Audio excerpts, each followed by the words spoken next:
Man, what is happening, my YouTube family? Of course, it is your boy B New. I'm coming at you on this Monday morning. And first and foremost, as always, just want to send out positive vibrations and blessings to anybody who could be listening. Now, with all that being said, we know that the Los Angeles Lakers were at home yesterday playing their last game of the year against the Memphis Grizzlies. And on yesterday, I did do a pregame analysis, and I did state that Ja Morant would not be playing. There was some misinformation that I received, and he was actually listed as questionable for the game, which I knew he was listed as questionable, but he wasn't listed as doubtful, so I'll take the blame for that. But at the end of the day, he did not play in the game before versus the Clippers, which was the previous day on Saturday. And you would think if he was injured, then he still would have been injured the following day. However, to me, it looks as though that they were just really trying to rest Ja Morant, and instead of having him play the back-to-back, even if he was maybe slightly injured. Of course, who cares about playing the Clippers? Everybody want to get up and play great against the Lakers, and that's exactly what the Memphis Grizzlies did on yesterday. And it's a lot of things we can take away from this game, and I know, man, it's just so funny the way society is nowadays, the way the pendulum swings from one end to the other, how people just jump with this take and that take. Like, you could have swore after Friday night, everybody, oh, they beat Atlanta, you know, we did this, we did that, and how great the Lakers look. Well, not so much on yesterday. And, you know, people say, well, they're playing a higher caliber team, and that of the Memphis Grizzlies. And of course, if you look back to the last game that they played against the Memphis Grizzlies, they were actually leading the entire way up into the end, into the fourth quarter, when we know Memphis took over and ended up squeaking out the win, because the game really could have gone either way. Of course, we know Russell Westbrook missed a layup at the end, and of course LeBron James got the oop dunked on him as far as them getting the and one and finishing off the Lakers in the last game.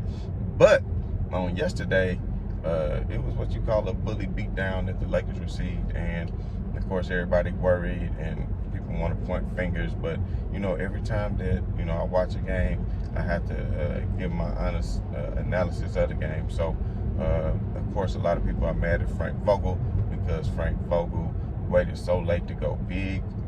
He elected to start LeBron James as center, and the thing is, LeBron James is going to get his points regardless of what position he's playing, because when he comes down on the offensive end of the floor, he is basically playing point guard in most cases.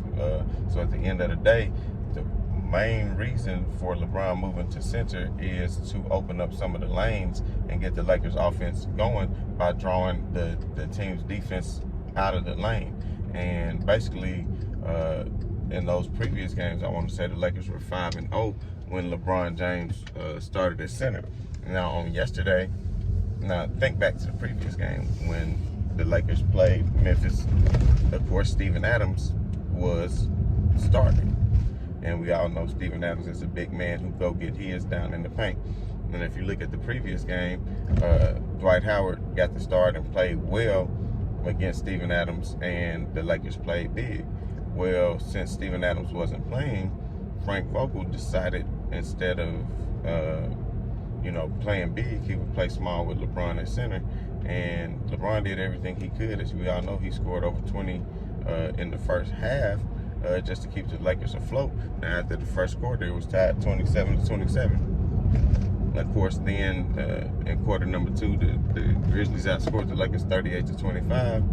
You know, when LeBron would go to the bench, of course, the Memphis Grizzlies would go on runs. But even when he came back, because of the lack of shooting by the Lakers, is really what led to the loss. Because if you look at it overall, rebounding was damn near even.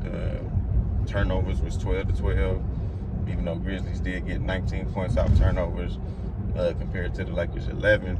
But as far as field goal percentage, I mean, the Lakers shot 42% from three, 14 out of 33, and Memphis shot 11 out of 30 and 36%. And that's the thing, the Memphis Grizzlies ranked like 20th or 21st in number of three-point attempts a game. So they're not a high-volume three-point shooting team, but they are an efficient three-point shooting team for the most part, especially when you get Desmond Bain going. So, with all that being said, the way I look at it is this game still could have gone in the Lakers' favor had the Lakers hit shots. And the difference between the game with Atlanta on Friday and the game on yesterday was the Lakers' shots just weren't falling. And it's that simple. And it wasn't really that. I mean, the Grizzlies are a great defensive team, don't get me wrong, and they do still have that grit and grind mentality at heart. And even though this is not the old school Memphis Grizzlies, this is the new, who I think is a very dangerous team, who's beaten all the good teams, put a thrashing on the Nets, put a thrashing on, they beat Phoenix last second shot, they've beaten Denver, they've beaten Golden State, and now they're going to be playing Golden State again coming up here, I think, next Tuesday, which will be a good game, especially since we all know Klay Thompson came back and made his debut on yesterday, and scored, I believe, 17 points. So, all that being said, to me, it's still no reason to push the panic button, because at the end of the day, had Avery Bradley shots fallen like they did on Friday, and had Monk shots fallen like they did on Friday, it would have been a lot closer game, and a game that the Lakers would have been capable of pulling off. But if you think about it, Westbrook, what did he give on yesterday? 2 out of 12. 2 out of 12, 6 points. Russell Westbrook gave you 6 points. Monk, 3 out of 13. Now, we all know Monk has been on fire, but guess what? Everybody gonna have an off night, and yesterday was just a time when everybody was off at the same time, and that's unfortunate. But Monk being 3 out of 13, that's not going to happen. He only took 3 threes, which I think was not good. I mean, 1 out of 3 from 3. I wish he'd have shot the 3 a little bit more, because if he took 3 out of 13, that means he had 10 shots that were not three-pointers. And to me, when the Lakers are stretching the floor and using Malik Monk as an outside threat, that's when they can be more dangerous and they can build leads and come back from deficits. But if he is not out here shooting the 3, then that's just a little bit different. But at the end of the day, Avery Bradley, 2 out of 10. Melo, 2 out of 8. So you're talking about all the Lakers starters didn't even have what LeBron had. LeBron James had 35 points. All the other Lakers starters combined didn't even have 35 points. None of them, and no other teammate even reached double figures. The only time somebody reached double figures at the end was, I believe, Austin Reeves and Ellington at the end in garbage time when the Lakers made that run. They went on a nice run, maybe 18 to 19-0 run that actually made a game out of it at the end, but it was way too late at that point. And then Wayne Ellington, you come in and start hitting shots now. Where was that before? And the thing about that really irritates me about Vogel is he buries certain players at the end of the bench who, maybe underperform, but you haven't given them time to get in rhythm. So because Wayne Ellington been in the slump, you bury him to the bench and don't even allow him to play at all, instead of at least getting him, trying to ink out a few minutes for him. You need to come, Frank Vogel, you need to come with at least a 9 to 10 man rotation. At least a 9-man rotation. At least I would say 10. You're deep enough to do 10, but get people establish some minutes. But you bury him at the end of the bench, and now his dumb ass will probably say, oh man, Wayne Ellington was hitting these shots, yeah, in garbage time. So now you bring him back and try to start him. Like, no. Know what his role is. His role is coming off the bench to hit threes. And once you saw that other players, first of all, once you saw that other players were not hitting from 3 on yesterday, then all you had to do was maybe insert Wayne Ellington a lot sooner. And maybe he could have got it going, because you saw that Monk's shot wasn't falling. You saw AB's shot wasn't falling. But instead, you continue with the same philosophy. As you saw in the second quarter, the game started to get away. And then you come out in the third quarter, the Grizzlies picked up where they left off. And instead of you making an adjustment, you simply decided to keep on going. And then that's why the fans were yelling and clapping so loud for Dwight Howard when he came in. But that was really because of them being sarcastic. Like, damn, even the fans knew to put somebody else in and try something different if what you were doing was not working. Because at the end of the day, Jared Jackson Jr., although they didn't have Steven Adams, Jared Jackson Jr. is no slouch. I mean, you're talking 6'11", 250, capable of shooting threes, capable of making free throws. capable of creating his own shot, capable of getting to the lane. One of the league leaders in shot blocking. So then you got Bane, who is scrappy. We saw Bane get into it with LeBron James. I'm not exactly sure what happened. I didn't really get a chance to research it or look it up. So somebody in the comments, let me know what happened with the LeBron James and Aaron Bane situation. What upset LeBron? Did Bane talk crazy to him or what? But LeBron really had it going yesterday. And it's a sad thing that all these games where he scored a lot of points, they end up losing. And that's why a lot of times he tries to be a distributor and get other people going. And it's sad. Now, when I said the other day, you just need a number 2 option, but you got to think. He played yesterday, there was no number 2 option. Meanwhile, you had how many Memphis Grizzlies in double digits? How many Memphis Grizzlies in double digits? You had 6 different players from the Grizzlies in double digits, and then Williams, who almost had double digits with 10. And then let's not forget Tyus Jones. He only had 5 points, but when he come in, he's more than capable of subbing in for Morant and keeping the offense flowing. And they didn't even have a damn head coach, but yet they know what their philosophy is as far as moving the ball and being in the offensive rhythm. And that's one thing that I cannot say for the Lakers. And a lot of times that boils down to the system. And you talk about Frank Vogel as the defensive coach. Well, damn it, where's the defense? Where's the defense? And don't tell me that you don't have the right personnel, because it's players out there that's capable of playing good defense, and they've shown it at times during the game, but they're not showing it for a full 48 minutes. So the Lakers are going to be having a lot of time off for more film sessions and practice time, I think, in the coming weeks, because if you take a look at their schedule, they get 2 days off before they take on Sacramento on Wednesday, and then I want to say they have another 2 days off before they take on Denver, and then I want to say they get another 2 days off before they take on Utah. And of course, Denver and Utah are not going to be easy games, but I still think the Lakers are capable of winning those games if Russell Westbrook and the other role players show up and do what they're capable of doing. And that's point blank. So you can put it on the coaching, you can put it on everything else, but at the end of the day, the players play and they need to make shots. So if the Lakers even had half of the shots that they missed, like 3 out of 13, if he was even 7 out of 13, you know, AB 2 out of 10, if he was even, you know, 3 or 4 out of 10, I mean, somebody help, somebody chip in something. But you getting wide open looks. Melo, you get a lot of wide open looks, and the looks just were not falling. You know, at the end of the day, you know, I welcome Avery Bradley's defense, but THT had it going a little bit yesterday. He actually, I think, was 5 out of 10.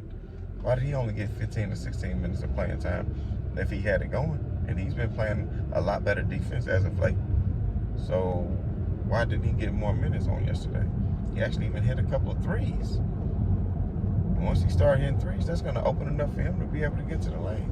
So why didn't we see a little more of him? I know the game got out of hand maybe way too quickly, but at the end of the day, it is what it is. You know, I thought that the Lakers would take home this victory, but it just was not to be. The only reason I predicted that they would, because I thought Ja Morant would not be playing, and I knew Adams wasn't playing. At the end of the day, we all know when Ja Morant was gone, for what, 3 weeks, damn near 3 weeks, they only lost 1 game. So the Grizzlies are deep, and they definitely for real. And I think people better pay attention. And Golden State has Klay Thompson back now. He is only going to get better. Prayers that he can stay healthy. You know, competition that I love to see. Obstacles I have to be. You understand what I'm saying? If you don't know about Play or Fly, you better look it up. Competition that I love to see. So, at the end of the day, what cannot kill you can only make you stronger and make you better. And these young dudes, they gunning for LeBron James. They want him to see him fall off the throne. They know he only got so much time left in this league, so they're going to play their damn hardest whenever the Lakers are playing, because they know that this is not his league anymore, and that this is starting to become the young person's league. And I'm telling you, Ja Morant is one of the players who might just get that torch. Zion Williams is quickly becoming an afterthought. I'm telling you that. He is quickly becoming an afterthought because, man, Ja Morant, like, The block he had was amazing. The athletic capability, what he does, the way he's capable of finishing in the rim, finishing at the rim, just hanging in the air. I mean, just capable of hitting threes, not afraid of anybody. I mean, he really got that true grit and grind spirit. And the only thing that I hope is that the Memphis Grizzlies don't start jacking the ticket prices up, because I like to get down to the M-Town and check out some of the Beale Street Blue and the Memphis Grizzlies. So at the end of the day, the Lakers will not be seeing the Grizzlies anymore for this year, and that may be a good thing. And the Lakers may not want to try to chase that 5 seed, because that would end up with a matchup with Memphis at the 4 and 5 spot. But the way Memphis is playing, they might end up taking up that 3 spot or higher. Who knows? There's still a lot of season left to be played, but they definitely can do it. But I think with Anthony Davis back, that would be a big difference. So it's great that Anthony Davis, you know, I have said he's a ball stopper, but at the end of the day, you want somebody like Anthony Davis on your team because of what he brings on the defensive end of the floor.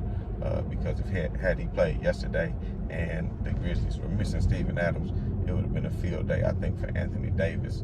And I think that Jaren Jackson-Anthony Davis matchup would have been a hell of a good one. So I think the Lakers have found the philosophy, you know, playing small. I think they can play a lot better playing small once Anthony Davis returns, and then they can get into a rhythm. Of course, we still waiting on Kendrick Nunn to make an appearance and start playing, so hopefully that'll be real soon. But at the end of the day, like I said, my overall takeaway from the game is the shooters all had an off night. The Memphis Grizzlies did play great defense. I'm not taking anything away from them, but at the end of the day, the Lakers are still more than capable of winning games against higher level teams, especially once they get fully healthy and whole. But, you know, don't look so sad and don't hit the panic button. Stop saying one day, oh my God, it's so good, and then the next day, no. I'm steady with it. The Lakers are a 500 team. That's what they are. And until they get fully whole, they're going to probably continue to be a 500 team. Unless other players can step up. You know, one person on the team, LeBron James, is going to bring it to you every night and going to give you the same thing every night. You know, but it's the others who you got to step up and depend on. And Russell Westbrook has got to play better. So that might just be my alarm to say, get the hell on and get to the office. So with all that being said, man, this has been your boy B New, and I'm screaming right on to the real. Much love to these haters. I'm out.